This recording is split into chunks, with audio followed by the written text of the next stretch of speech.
Hey Gear Seekers, I'm Nick. Over CES, Intel announced all of their new non-K-SKU 12th gen CPUs, and they didn't really announce B660, but it launched around the same time, so now we have cheaper boards and cheaper CPUs for 12th gen. That being said, make sure you subscribe because we've got some of those CPUs coming in. We've actually bought a whole stack of them. We've got more B660 boards on the way to do some more budget-focused stuff.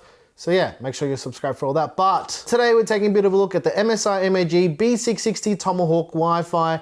But as usual, ladies and gents, remember, these videos are not reviews. They're just overviews. Yeah.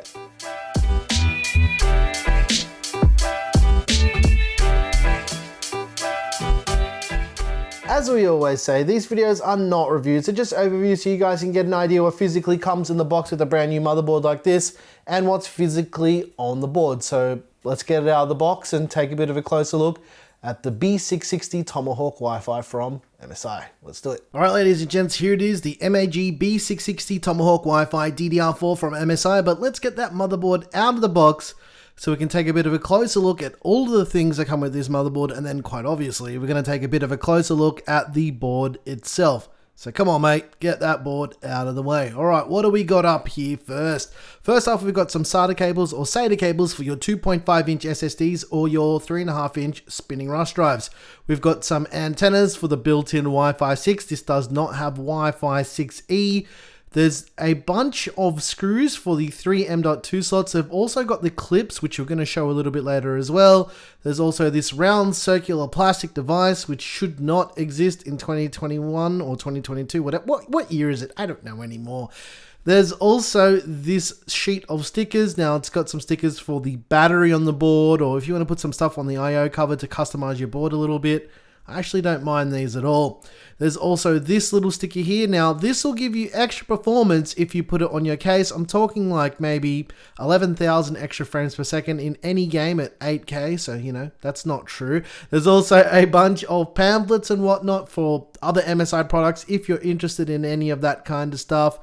There's also the user guide. Now, this will walk you through what everything is on the board, where everything is on the board, some basic BIOS configuration options, and that kind of stuff to get yourself up and running and to help you build if you've never built before or if you've built heaps of PCs before. And lastly, we've got the quick installation guide. This basically walks you through socketing a CPU, and this shows a bunch of other CPUs to socket as well, not just LGA 1700. And last but not least, let's unsheath the MAG B660 Tomahawk Wi-Fi DDR4 and take a bit of a closer look at all of the features on this board. Let's jump right in. First up, we've got the front panel audio header. There's a 4-pin 12-volt RGB header, a 3-pin 5-volt addressable RGB header, some PWM fan headers to obviously plug your fans in. There's a Thunderbolt header which will require an additional add-in card, 2 USB 2.0 headers for stuff like AIOs and RGB controllers, 2 SATA or SATA ports for your 2.5-inch SSDs or your spinning rush drives, and the front panel header for all your lights and all your switches and all that jazz. There's also a TPM header, which you do not need for these CPUs because it's built into the CPU. There's 4 SATA or SATA ports for your 2.5-inch SSDs, totaling 6 ports in total on this board. There's a front panel USB Type-C header, a front panel USB 3.2 header, a 24-pin power connector to send juice to your brand new B660 Tomahawk, a postcode LED array so you can diagnose your board if you're having any problems, and 2 more PWM fan connectors. On the top right hand side of the board, there's a 3-pin addressable RGB header, a 4-pin RGB header, and 2 more PWM fan connectors. And on the top left, there's 2 8-pin EPS power connectors to send juice to your brand new 12th gen CPU. Just to add as well, there's another PWM fan header above the top M.2 slot if you're curious. For PCIe slots, the top slot with the silver shroud on it is a PCIe Gen 4x16 slot. The one that is by 16 sized is not. That's a PCIe Gen 3 slot and it's a by 4 slot. And there's also a by 1 slot towards the bottom of the board too. This board features Intel's brand new B660 chipset, which is more budget focused, which we're going to touch on a little bit later on in the video. And it's got a 12+1+1 phase digital VRM setup for more than adequate power delivery for this board.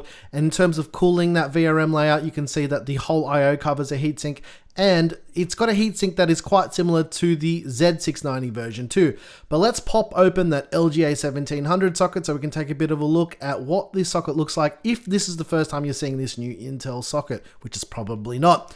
So it's the LGA 1700 socket. It's got about 1800 contact pins in total. It probably has that many for future expansion, which we know nothing about right now. And if we flip the board over, we can take a bit of a look at what's going on back there. It's got a bunch of labels for keep out zones, which is very nice, but yeah, just thought I'd show the back. It's got 4 DDR4 RAM slots, which supports up to a total of 128 gigs of DDR4 memory, up to 4800 mega transfers overclockable. Let's take off the heatsinks for the M.2 slot so we can take a little bit of a closer look at what's going on here.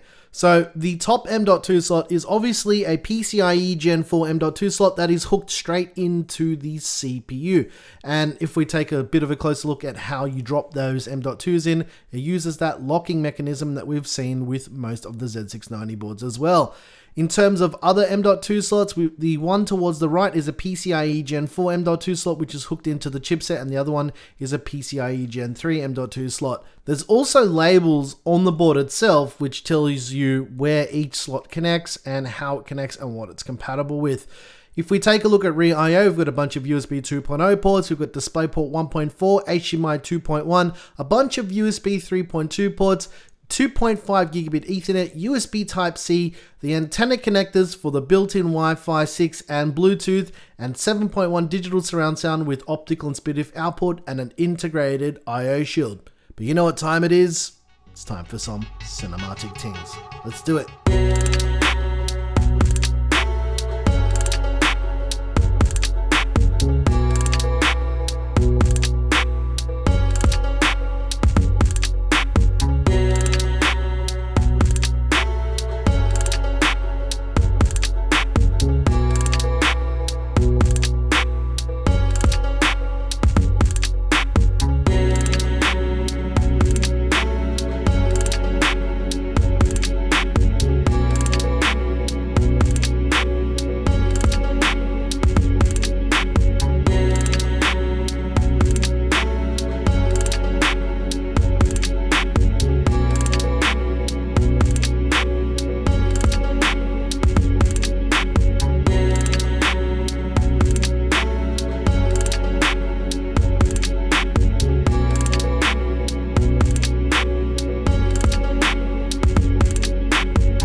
Alrighty, ladies and gents, I hope you enjoyed this first look and overview of the MSI MEG B660 Tomahawk Wi-Fi DDR4. I forgot to mention that. This is the DDR4 version of this board, not DDR5. I actually prefer the DDR4 boards for these cheaper ones because it's just easier to get memory for it, and we've got heaps of memory already around. So when we do builds, it's going to make it a lot easier. And we do have lots more budget focused content at the moment. We're just waiting on things like the 6500 XT and the 3050 and some other stuff like the CPUs that I mentioned in the intro and the video we've got coming, so we can focus a bit more on that because that's what you guys want to see. So we're going to give you exactly what you want, but more specifically about this board in particular. Now, since B660 was announced and we now know quite a bit of pricing, I do have a few issues with B660. So the feature set of these boards are pretty impressive for what they are, but the prices are pretty expensive for, let's say, a mid-tier or a budget or affordable chipset type of board. Because if we just go back and take a look at B560 for 11th gen, it's almost half the price here in Australia for a B560 board. Obviously, different socket and all the technology is different, but just as a bit of a comparison, B660 does look like it's a lot more expensive. But that being said, that's a sign of the times at the moment with inflation and the chip shortage and 2022, who knows what this year is going to bring for tech prices. Hopefully it begins to come down and equalize at some point in the future, but right now it's not looking like that's going to happen. But if you're interested in the MSI MAG B660 Tomahawk Wi-Fi DDR4, they're going for around 240 US dollars or around 350 Aussie dollars at the time of filming this video. Obviously that's subject to change in the future if the prices come down, but you know, this is quite early in the life of B660, so we're just gonna have to wait and see. And as I mentioned, we've got boards from Gigabyte, Asus, ASRock, and all that stuff coming in as well. So we'll be taking a look at a lot more of these B660 boards because that's what you guys have been asking us to do. And we've got ITX boards coming too, which you guys also love. Anyways, ladies and gents, if you liked the video, you know what to do. Get subscribed to see more content like this and heaps of other cool stuff that we've got planned in the future.